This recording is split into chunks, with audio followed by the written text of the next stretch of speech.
Ladies and gentlemen, the problem has been solved. Look, Zoe has her kitty in the pot activity, and I've just uprooted another thing and moved all the goofy things behind me in that manner, so you still have something pleasant on which to gaze other than me, because we all know I'm not very pleasant, especially in the morning. I was not funny. Anyhow, Lounging with Lisa, the video series that has me lounging while coming at you with thoughts of the day. I wanted to talk to you about something that I've found to be true in society and tell you of a little experiment that I ran that either failed or didn't fail, depending on how you judge it. Okay, I noticed several years ago that people, especially men, seem to define themselves through their work or their employment, their status in society in that manner. You know, they, what am I trying to say? They identify, that's how they identify, is by what they so-called do for a living, okay? So back in the day when I was married, my husband and I were doing something called shul shopping. We were looking for a synagogue. It was back when I was a faithful member of the Jewish Society.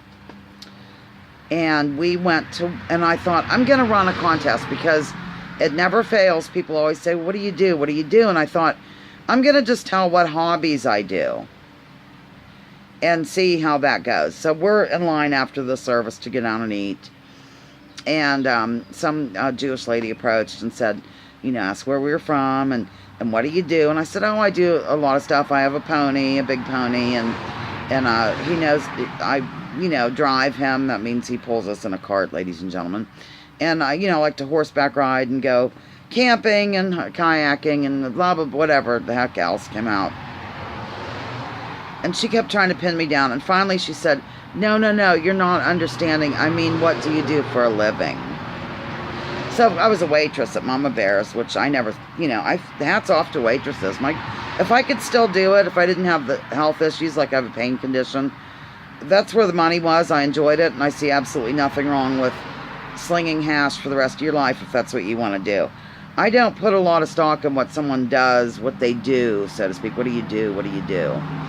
Let me ask you, the friends that I know in real life that watch this. I mean, when we met, did I immediately ask what you did? Or I don't think I do. I try not to. Okay.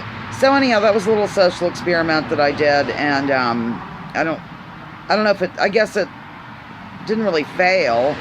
It probably proved my thesis or hypothesis. Yeah. Well, that was just one lady. Oh, Zoe's gonna settle in. Oh, she's getting ready. Look how sweet. Kitty in a pot. Kitty in a pot. So, anyhow, yeah, I take the emphasis on what you do, and I noticed, I think this way, and then it was sort of validated by Jim Mars, that investigative reporter. He said people these days are so, everything is based on jobs. What do you do? Go work. That's all here in America. That's just drilled into our heads, and a lot of people here think it's insane that France has a shorter work week or whatever the case may be, because we've had this Protestant work ethic pounded into our heads, like you're not worth your salt if you don't work till you drop dead, you know, hoping you can collect your measly, not pension, but Social Security. And he said, you know, kids these days, if they want to maybe hold off on college or entering the workforce and maybe explore a career, if they're a good guitar player, what have you, that they're immediately called bums. I'm thinking, wow, Jim Mars, you know, because I've been saying that for a long time.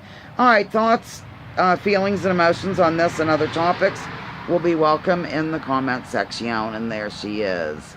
There's Zoe in a pot. She's happy.